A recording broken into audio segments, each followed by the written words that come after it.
It's so important moment for your country. Sirsa is very nice city. We are very glad that we can enjoy and meet your very familiar and spiritual culture and very tasty food. Maybe my And we wish you very nice time in this election time. We support India in this time and Sirsa. Thank you very much. Yes, we supporting Dr. Taur in this time in Sirsa. We are happy to be with him and we enjoy this time. मेरा नाम राहुल कुमार है, Frankfurt parliament from Germany, उसका मैं member हूँ।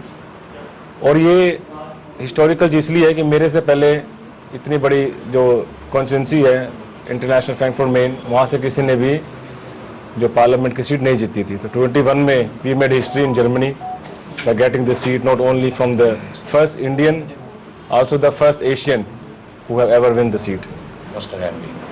हाँ, और मेरे साथ बैठे हैं लेफ्ट में मिस्टर अश्विनी कुमार तिवारी जी। ये आज जर्मनी के अंदर होटल का सबसे बड़ा बिजनेस है इनका, और साथ ही साथ ये जो हमारे फॉरेन एडवाइजरी काउंसिल हैं उसके डिप्टी चेयरमैन भी हैं फ्रैंकफर्ट के। तो हम दोनों ने ही पहली बार ये सीट जीती थी, और आज तक की हिस्ट्री में फ्रैंकफर्ट में पहली बार ऐसा हुआ था कि भारतीय मूल के जो लोग हैं वो पॉलिटिक्स में इतने ऊंचे पद पर आए थे। और उनसे लेफ्ट में हमारे पास बैठी हैं मिसिस लीडिया, ये पोलैंड से हैं, और उनकी बहन उनके साथ आई हैं मिसिस अग्नेशका। ये पोलैंड के अंदर बहुत ही मेडिकल फील्ड में बिजनेस कर रहे हैं, और जर्मनी के अंदर भी इन्होंने मेडिकल फील्ड में बिजनेस को एस्टेब्लिश किया है। और मैंने पिछली प्रेस कॉन्फ्रेंस में बताया था करनाल में कि यहाँ आने का पर्पज़ ये भी है कि ये जो इन्वेस्टर्स हैं जो स्कीम लेकर आए हैं उससे हमारे देशवासियों को जरूर फ़ायदा हो। मिस्टर तिवारी जो हैं होटल के मामले में सबसे आगे हैं। ये जलंधर के अंदर, पंजाब के अंदर ऑलरेडी होटल्स बना रहे हैं, और मैं चाहूँगा कि हरियाणा के अंदर भी इन्वेस्ट करें। इसलिए मैं स्पेशल इनको रिक्वेस्ट कर साथ लेकर आया हूँ, ताकि ये हरियाणा में करनाल, सिरसा, हिसार, ये जो चीज़ें हैं इन इलाकों को जरूर देखें, ताकि यहाँ भी इन्वेस्टमेंट का कोई पर्पज़ बने। तो ओपनिंग में मैंने ये बोल दिया, अभी आप अपनी तरफ से कुछ पूछना चाहें तो पूछ सकते हैं, नहीं तो मैं अपने तरफ बताता हूँ। अशोक तंवर जी तो हमारे परिवार के सदस्य हैं। आज से 1.5-2 साल पहले ये जर्मनी मैंने इनको इनवाइट किया था, और वहाँ पर हमने चैरिटी गाला भी की थी, जिसके अंदर यहाँ से काफ़ी लोगों ने भाग लिया था। जब ये जर्मनी आए, वहाँ आकर उन्होंने देखा कि कैसा माहौल है, किस तरीके की क्वालिटी यहाँ पर हम देते हैं, कैसे कैंपेन होता है, तो उससे बड़े प्रभावित हुए थे। और जो टेक्नोलॉजी है उसको भी अपनी कॉन्स्टिट्यूंसी में लागू करने के लिए बहुत उत्सुक थे। और सेम टू सेम मैंने कल अपने पूर्व मुख्यमंत्री खट्टर जी से भी बात हो रही थी। उन्होंने बताया जब वो जर्मनी गए थे तब बहुत सारी टेक्नोलॉजी ऐसी थी जो कि अब तक हमारे इलाके में नहीं थी, और आज अगर देखा जाए उस बात को 10 साल हो गए हैं, तो हमारे इलाके में आज वो सब टेक्नोलॉजी अप टू डेट है। तो यही एक्चुअली कारण है कि जो गाँव से लेकर डिस्ट्रिक्ट से लेकर स्टेट से तक नई नई टेक्नोलॉजी दोनों देश के साथ एक्सचेंज हो। जैसे अगर मैं जर्मनी को रिप्रेजेंट करता हूँ, तो मैं ये चाहूँगा कि जिस तरीके से यहाँ पर एक डिजिटल का मीडियम बहुत आगे जा रहा है, हर कोई इंसान डिजिटल पेमेंट कर रहा है, तो उस चीज़ को हमें सीखना चाहिए। हमारे जो प्राइम मिनिस्टर हैं, जिनको हम चांसलर बोलते हैं, कुछ दिन पहले जब वो इंडिया दौरे पर आए थे, इवन उन्होंने भी देखा था कि यहाँ पर डिजिटल के मामले में कितना देश आगे है।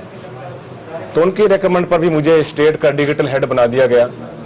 तो आने वाले कल में जितने भी डिजिटल प्रोजेक्ट्स हैं हमारे स्टेट के, वो मैं हैंडल कर रहा हूँ, और मैं चाहूँगा कि भारत के साथ, हरियाणा के साथ उस चीज़ के अंदर बहुत अच्छा एक डिप्लोमेटिक रिलेशन बने, ताकि उस चीज़ से दोनों को फ़ायदा हो। जर्मनी में आप किस तरीके से देखते हैं प्रधानमंत्री मोदी को, जो 10 साल का उनका शासन रहा, क्या किस तरीके का नैरेटिव है? इंटरनेशनल लेवल पर तो पीएम मोदी ने जो काम किया है वो बिल्कुल लाजवाब है। तो कैंपेन यही है कि यहाँ का मैं ये कहना चाहूँगा कि जो हमारे देश के लिए अच्छा कर रहे हैं, जो समाज के लिए अच्छा कर रहे हैं, उनको सपोर्ट करना चाहिए। और डॉक्टर अशोक तंवर आज से नहीं, वर्षों से ही काम कर रहे हैं अपनी जनता के लिए, और हमारा फ़र्ज़ बनता है कि हम यहाँ आकर उनको सपोर्ट करें उनके कंधे से कंधा मिलाकर चलें और आने वाले कल में जैसे जैसे भी जो भी स्थिति होगी उसमें उनके साथ खड़े रहें। कि जिन लोगों ने पोलैंड से जर्मनी में इन्वेस्ट किया है उनको मैंने कन्विंस किया कि आप भारत में भी आओ, आप हरियाणा में आओ, आप सिरसा में आओ, करनाल में आओ, हिसार में आओ, यमुनानगर में आओ, आप देखो आकर कि हमारे यहाँ भी कितनी सारी पॉसिबिलिटीज़ हैं।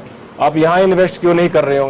क्योंकि यहाँ इन्वेस्ट करने से जितने भी हमारे भाई हैं उनको भी रोजगार मिलेगा, उनको भी फॉरेन के साथ कनेक्ट होगा और दोनों तरफ के साथ एक दोस्ती का हाथ बढ़ेगा।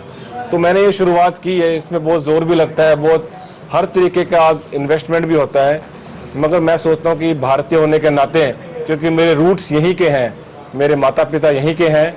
हालांकि मैं बचपन में जर्मनी चला गया जब मैं 9 महीने का था, मगर माता पिता तो यहीं कर हैं, हमारे रूट्स यहाँ के हैं। तो देश की मिट्टी से हमारी जो है ना एक लगाव हमेशा जुड़ा है, तो इसलिए मैं उसको प्रमोट करना चाहता हूँ जब तक नहीं हो सके।